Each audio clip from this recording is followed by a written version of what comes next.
ಬ್ಯಾಂಕಿನಲ್ಲಿ ಸಾಲ ಪಡೆಯುವುದು ಎಷ್ಟು ಕಷ್ಟವೋ ಅದನ್ನು ಅವಧಿಗೆ ಮುಂಚಿತವಾಗಿ ತೀರಿಸುವುದು ಅಷ್ಟೇ ಕಷ್ಟಕರವಾಗಿದ್ದ ಕಾಲವನ್ನು ಅನೇಕರು ಅನುಭವಿಸಿದ್ದಾರೆ.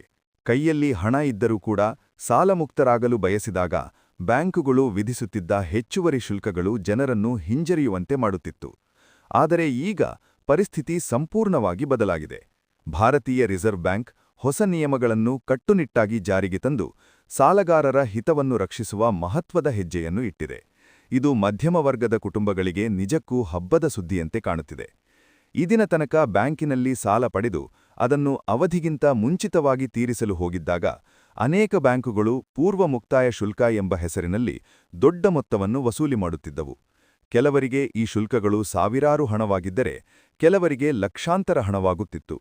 ಇದರಿಂದಾಗಿ ಕೈಯಲ್ಲಿ ಹಣ ಇದ್ದರೂ ಕೂಡ ಸಾಲವನ್ನು ಮುಂಚಿತವಾಗಿ ಮುಕ್ತಾಯಗೊಳಿಸಲು ಜನರು ಭಯಪಡುವಂತಾಗಿತ್ತು. ಸಾಲವನ್ನು ಮುಂಚಿತವಾಗಿ ತೀರಿಸಿದರೆ ಬಡ್ಡಿಯ ಉಳಿತಾಯವಾಗಬೇಕು ಎಂಬುದು ಸಾಮಾನ್ಯ ಲಾಜಿಕ್. ಆದರೆ ಬ್ಯಾಂಕುಗಳು ವಿಧಿಸುತ್ತಿದ್ದ ಈ ಶುಲ್ಕಗಳು ಆ ಉಳಿತಾಯವನ್ನು ಮರೆಮಾಚುವಂತಾಗಿದ್ದವು. ಇದರಿಂದಾಗಿ ಅನೇಕ ಕುಟುಂಬಗಳು ಅನಗತ್ಯವಾಗಿ ವರ್ಷಗಟ್ಟಲೆ ಸಾಲದ ಬಡ್ಡಿಯನ್ನು ಪಾವತಿಸುತ್ತಲೇ ಬದುಕಬೇಕಾಯಿತು. ಈ ಸಮಸ್ಯೆಯನ್ನು ಗಂಭೀರವಾಗಿ ಪರಿಗಣಿಸಿದ ಭಾರತೀಯ ರಿಸರ್ವ್ ಬ್ಯಾಂಕ್ ಗ್ರಾಹಕರ ಹಿತವನ್ನು ಕಾಪಾಡಲು ಕಠಿಣ ನಿಯಮಗಳನ್ನು ಜಾರಿಗೆ ತಂದಿದೆ. ಹೊಸ ಮಾರ್ಗಸೂಚಿಗಳ ಪ್ರಕಾರ ತೇಲುವ ಬಡ್ಡಿದರದಲ್ಲಿ ನೀಡಲಾಗುವ ವೈಯಕ್ತಿಕ ಸಾಲಗಳು, ಗೃಹ ಸಾಲಗಳು ಮತ್ತು ವಾಹನ ಸಾಲಗಳ ಮೇಲೆ ಯಾವುದೇ ರೀತಿಯ ಮುಂಗಡ ಪಾವತಿ ಶುಲ್ಕ ಅಥವಾ ಪೂರ್ವ ಮುಕ್ತಾಯ ಶುಲ್ಕವನ್ನು ಬ್ಯಾಂಕುಗಳು ವಸೂಲಿ ಮಾಡುವಂತಿಲ್ಲ. ಇದರರ್ಥ ತುಂಬಾ ಸರಳವಾಗಿದೆ. ನಿಮ್ಮ ಬಳಿ ಹಣ ಬಂದಾಗ ನೀವು ಬ್ಯಾಂಕಿಗೆ ಹೋಗಿ ಸಾಲವನ್ನು ಮುಂಚಿತವಾಗಿ ತೀರಿಸುತ್ತೇನೆ ಎಂದು ಹೇಳಿದರೆ ಬ್ಯಾಂಕ್ ನಿಮ್ಮಿಂದ ಹೆಚ್ಚುವರಿ ₹1 ಕೂಡ ಕೇಳುವಂತಿಲ್ಲ. ಇದು ಸಾಲಗಾರರಿಗೆ ದೊರೆತಿರುವ ಅತ್ಯಂತ ದೊಡ್ಡ ರಕ್ಷಣೆ ಮತ್ತು ಹಕ್ಕು. ಈ ಹೊಸ ನಿಯಮಗಳು ಯಾರಿಗೆ ಅನ್ವಯಿಸುತ್ತವೆ ಎಂಬುದನ್ನು ಸ್ಪಷ್ಟವಾಗಿ ತಿಳಿದುಕೊಳ್ಳುವುದು ಅತ್ಯಂತ ಮುಖ್ಯ. ಮೊದಲನೆಯದಾಗಿ, ವೈಯಕ್ತಿಕ ಅಗತ್ಯಗಳಿಗಾಗಿ ಪಡೆದ ಸಾಲಗಳಿಗೆ ಈ ನಿಯಮ ಅನ್ವಯಿಸುತ್ತದೆ. ಉದಾಹರಣೆಗೆ, ಮನೆ ನಿರ್ಮಾಣಕ್ಕಾಗಿ ಪಡೆದ ಗೃಹ ಸಾಲ, ವೈಯಕ್ತಿಕ ಖರ್ಚಿಗಾಗಿ ಪಡೆದ ವೈಯಕ್ತಿಕ ಸಾಲ, ವಾಹನ ಖರೀದಿಗಾಗಿ ಪಡೆದ ಸಾಲ ಇವುಗಳೆಲ್ಲ ಈ ವ್ಯಾಪ್ತಿಗೆ ಬರುತ್ತವೆ. ಎರಡನೆಯದಾಗಿ, ಈ ಸೌಲಭ್ಯವು ತೇಲುವ ಬಡ್ಡಿದರದಲ್ಲಿ ನೀಡಲಾದ ಸಾಲಗಳಿಗೆ ಮಾತ್ರ ಅನ್ವಯಿಸುತ್ತದೆ. ತೇಲುವ ಬಡ್ಡಿದರ ಎಂದರೆ ಮಾರುಕಟ್ಟೆಯ ಪರಿಸ್ಥಿತಿಗೆ ಅನುಗುಣವಾಗಿ ಬಡ್ಡಿದರ ಹೆಚ್ಚಾಗಬಹುದು ಅಥವಾ ಕಡಿಮೆಯಾಗಬಹುದು. ಹೆಚ್ಚಿನ ಬ್ಯಾಂಕುಗಳಲ್ಲಿ ಈಗ ಬಹುತೇಕ ಸಾಲಗಳು ಇದೇ ಮಾದರಿಯಲ್ಲಿ ನೀಡಲಾಗುತ್ತಿವೆ. ಮೂರನೆಯದಾಗಿ, ಈ ನಿಯಮಗಳು ಕೇವಲ ವೈಯಕ್ತಿಕ ಉದ್ದೇಶಗಳಿಗೆ ಮಾತ್ರ ಅನ್ವಯಿಸುತ್ತವೆ. ವ್ಯವಹಾರ ಉದ್ದೇಶಕ್ಕಾಗಿ ಪಡೆದ ಸಾಲಗಳಿಗೆ ಕೆಲವು ಸಂದರ್ಭಗಳಲ್ಲಿ ಬ್ಯಾಂಕುಗಳು ಶುಲ್ಕ ವಿಧಿಸುವ ಅವಕಾಶ ಉಳಿದಿರಬಹುದು. ಆದ್ದರಿಂದ ಸಾಲ ಪಡೆದಿರುವವರು ತಮ್ಮ ಸಾಲದ ಒಪ್ಪಂದವನ್ನು ಗಮನದಿಂದ ಓದಿ ಅದು ವೈಯಕ್ತಿಕ ಉದ್ದೇಶದ ಸಾಲವೇ ಅಥವಾ ವಾಣಿಜ್ಯ ಉದ್ದೇಶದ ಸಾಲವೇ ಎಂಬುದನ್ನು ಖಚಿತಪಡಿಸಿಕೊಳ್ಳಬೇಕು. ಈ ನಿಯಮಗಳು ಜಾರಿಗೆ ಬಂದ ನಂತರವೂ ಕೆಲ ಬ್ಯಾಂಕುಗಳು ಗ್ರಾಹಕರಿಗೆ ತೊಂದರೆ ನೀಡುವ ಪ್ರಯತ್ನ ಮಾಡಬಹುದು ಎಂಬ ಆತಂಕವೂ ಇದೆ. ಕೆಲವೆಡೆ ಸೇವಾ ಶುಲ್ಕ ಎಂಬ ಹೆಸರಿನಲ್ಲಿ ಅಥವಾ ಪ್ರಕ್ರಿಯೆ ಶುಲ್ಕ ಎಂಬ ಹೆಸರಿನಲ್ಲಿ ಸಾಲ ಮುಂಚಿತವಾಗಿ ತೀರಿಸಲು ಬಂದ ಗ್ರಾಹಕರಿಗೆ ಅಡ್ಡಿಪಡಿಸುವ ಸಾಧ್ಯತೆ ಇದೆ. ಆದರೆ ಭಾರತೀಯ ರಿಸರ್ವ್ ಬ್ಯಾಂಕ್ ಮಾರ್ಗಸೂಚಿಗಳು ಇದಕ್ಕೂ ಸ್ಪಷ್ಟ ಪರಿಹಾರವನ್ನು ನೀಡುತ್ತವೆ. ಸಾಲದ ಒಪ್ಪಂದದಲ್ಲಿ ಎಲ್ಲಾ ಶುಲ್ಕಗಳ ವಿವರವನ್ನು ಸ್ಪಷ್ಟವಾಗಿ ಉಲ್ಲೇಖಿಸಬೇಕು ಎಂಬುದು ಬ್ಯಾಂಕುಗಳಿಗೆ ವಿಧಿಸಲಾದ ಕಡ್ಡಾಯ ನಿಯಮ. ಗ್ರಾಹಕರು ಸಾಲವನ್ನು ಪೂರ್ಣವಾಗಿ ತೀರಿಸಿದ ತಕ್ಷಣ ಬ್ಯಾಂಕುಗಳು ಯಾವುದೇ ವಿಳಂಬವಿಲ್ಲದೆ ಅಪಾದನೆಯಿಲ್ಲ ಪ್ರಮಾಣಪತ್ರವನ್ನು ನೀಡಬೇಕು. ಈ ದಾಖಲೆಯು ನಿಮ್ಮ ಮೇಲೆ ಯಾವುದೇ ಬಾಕಿ ಸಾಲ ಇಲ್ಲ ಎಂಬುದನ್ನು ಅಧಿಕೃತವಾಗಿ ದೃಢಪಡಿಸುವ ದಾಖಲೆ. ಬ್ಯಾಂಕುಗಳು ಅನಗತ್ಯವಾಗಿ ವಿಳಂಬ ಮಾಡಿದರೆ ಅಥವಾ ಗ್ರಾಹಕರಿಗೆ ತೊಂದರೆ ನೀಡಿದರೆ ಗ್ರಾಹಕರು ಬ್ಯಾಂಕ್ ಮೇಲಧಿಕಾರಿಗಳಿಗೆ ದೂರು ನೀಡಬಹುದು. ಅಗತ್ಯವಿದ್ದರೆ ಬ್ಯಾಂಕ್ ಆಂಬುಡ್ಸ್ಮನ್ ವ್ಯವಸ್ಥೆಯ ಮೂಲಕವೂ ದೂರು ಸಲ್ಲಿಸುವ ಅವಕಾಶವಿದೆ.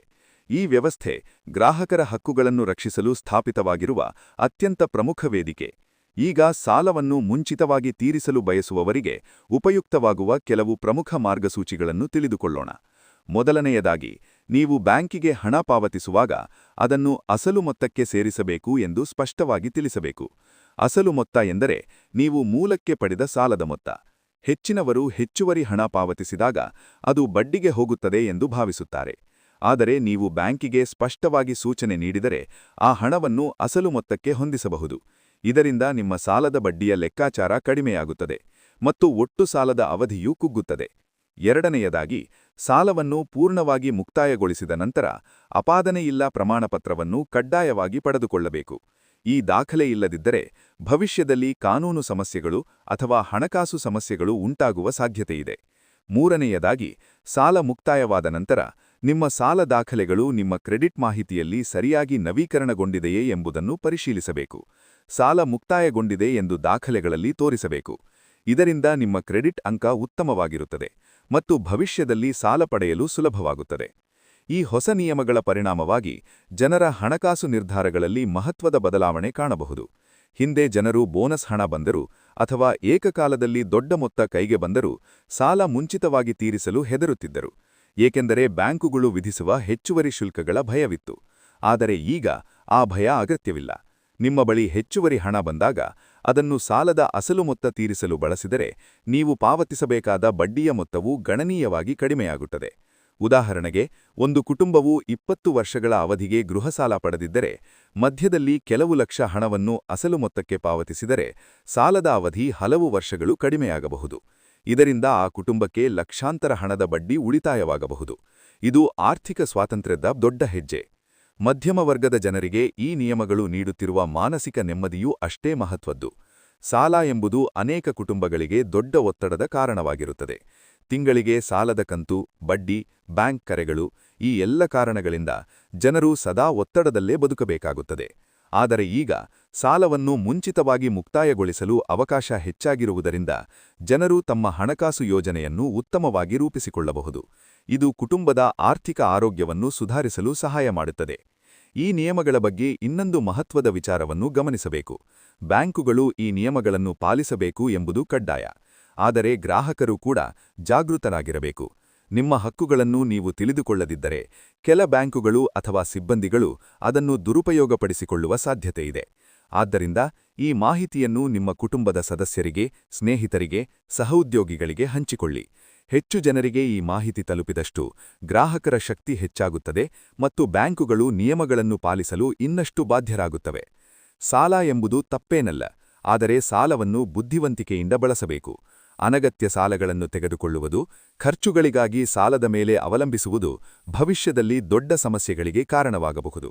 ಆದರೆ ಶಿಕ್ಷಣ, ಮನೆ, ಆರೋಗ್ಯ, ಮೂಲಭೂತ ಅಗತ್ಯಗಳಿಗಾಗಿ ತೆಗೆದುಕೊಳ್ಳುವ ಸಾಲಗಳನ್ನು ಸರಿಯಾದ ಯೋಜನೆಯೊಂದಿಗೆ ನಿರ್ವಹಿಸಿದರೆ ಅದು ಜೀವನವನ್ನು ಸುಧಾರಿಸಲು ಸಹಾಯ ಮಾಡಬಹುದು. ಈ ಹೊಸ ನಿಯಮಗಳು ಆ ರೀತಿಯ ಬುದ್ಧಿವಂತ ಸಾಲ ನಿರ್ವಹಣೆಗೆ ಇನ್ನಷ್ಟು ಬಲ ನೀಡುತ್ತವೆ. ಇದೀಗ ಅನೇಕ ಹಣಕಾಸು ತಜ್ಞರು ಜನರಿಗೆ ನೀಡುತ್ತಿರುವ ಸಲಹೆ ಏನೆಂದರೆ, ಹೆಚ್ಚುವರಿ ಹಣ ಬಂದಾಗ ಅದನ್ನು ಅಲಂಕಾರಿಕ ಖರ್ಚುಗಳಿಗೆ ಬಳಸುವ ಬದಲು ಸಾಲದ ಅಸಲು ಮೊತ್ತ ತೀರಿಸಲು ಬಳಸಬೇಕು. ಇದರಿಂದ ನಿಮ್ಮ ಹಣಕಾಸು ಭವಿಷ್ಯ ಸುರಕ್ಷಿತವಾಗುತ್ತದೆ. ಸಾಲಮುಕ್ತ ಜೀವನವು ಮಾನಸಿಕ ಶಾಂತಿ ನೀಡುತ್ತದೆ.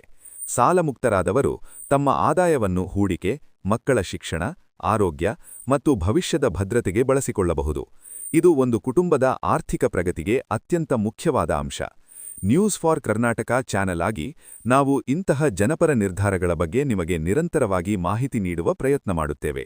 ಬ್ಯಾಂಕುಗಳ ನಿಯಮಗಳಲ್ಲಿ ಬದಲಾವಣೆಗಳು, ಹಣಕಾಸು ಕ್ಷೇತ್ರದ ಹೊಸ ಮಾರ್ಗಸೂಚಿಗಳು, ಸರ್ಕಾರದ ಮಹತ್ವದ ನಿರ್ಧಾರಗಳು, ಜನರಿಗೆ ನೇರವಾಗಿ ಪರಿಣಾಮ ಬೀರುವ ನೀತಿಗಳು, ಈ ಎಲ್ಲವನ್ನೂ ಸರಳವಾಗಿ, ಸ್ಪಷ್ಟವಾಗಿ ಮತ್ತು ಜವಾಬ್ದಾರಿಯುತವಾಗಿ ನಿಮಗೆ ತಲುಪಿಸುವುದು ನಮ್ಮ ಕರ್ತವ್ಯ. ನೀವು ಈ ರೀತಿಯ ಉಪಯುಕ್ತ ಮಾಹಿತಿಯನ್ನು ನಿರಂತರವಾಗಿ ಪಡೆಯಲು ನಮ್ಮ ಚಾನೆಲ್ ಅನ್ನು ಅನುಸರಿಸಿರಲಿ. ಒಟ್ಟಿನಲ್ಲಿ ಹೇಳಬೇಕಾದರೆ, ಭಾರತೀಯ ರಿಸರ್ವ್ ಬ್ಯಾಂಕ್ ಜಾರಿಗೆ ತಂದಿರುವ ಈ ಹೊಸ ನಿಯಮಗಳು ಸಾಲಗಾರರಿಗೆ ದೊಡ್ಡ ರಿಲೀಫ್ ನೀಡಿವೆ. ಮುಂಚಿತವಾಗಿ ಸಾಲ ತೀರಿಸಲು ಯಾವುದೇ ಹೆಚ್ಚುವರಿ ಶುಲ್ಕ ಇಲ್ಲ ಎಂಬುದು ಸಾಮಾನ್ಯ ಜನರಿಗೆ ದೊರೆತಿರುವ ದೊಡ್ಡ ಹಕ್ಕು. ಇದನ್ನು ಸರಿಯಾಗಿ ಉಪಯೋಗಿಸಿಕೊಂಡರೆ ನಿಮ್ಮ ಹಣಕಾಸು ಜೀವನದಲ್ಲಿ ದೊಡ್ಡ ಬದಲಾವಣೆ ತರಬಹುದು. ಜಾಗೃತರಾಗಿರಿ, ನಿಮ್ಮ ಹಕ್ಕುಗಳನ್ನು ತಿಳಿದುಕೊಳ್ಳಿ ಮತ್ತು ಬ್ಯಾಂಕುಗಳೊಂದಿಗೆ ವ್ಯವಹರಿಸುವಾಗ ಧೈರ್ಯವಾಗಿ ಮಾತನಾಡಿ. ನಿಮ್ಮ ಸಮಯವನ್ನು ಕೊಟ್ಟು ಈ ವಿಡಿಯೋವನ್ನು ಸಂಪೂರ್ಣವಾಗಿ ವೀಕ್ಷಿಸಿದ್ದಕ್ಕಾಗಿ ಧನ್ಯವಾದಗಳು. ಈ ಮಾಹಿತಿ ನಿಮಗೆ ಉಪಯುಕ್ತವಾಗಿದೆ ಎಂದು ಅನಿಸಿದರೆ ದಯವಿಟ್ಟು ನಿಮ್ಮ ಕುಟುಂಬದವರಿಗೆ, ಸ್ನೇಹಿತರಿಗೆ, ಸಹೋದ್ಯೋಗಿಗಳಿಗೆ ಹಂಚಿಕೊಳ್ಳಿ. ನಿಮ್ಮ ಜೀವನದಲ್ಲಿ ಹಣಕಾಸು ನೆಮ್ಮದಿಯಿರಲಿ, ಸಾಲಮುಕ್ತ ಭವಿಷ್ಯ ನಿಮ್ಮದಾಗಲಿ ಎಂಬುದು ನಮ್ಮ ಹಾರೈಕೆ. ಧನ್ಯವಾದಗಳು.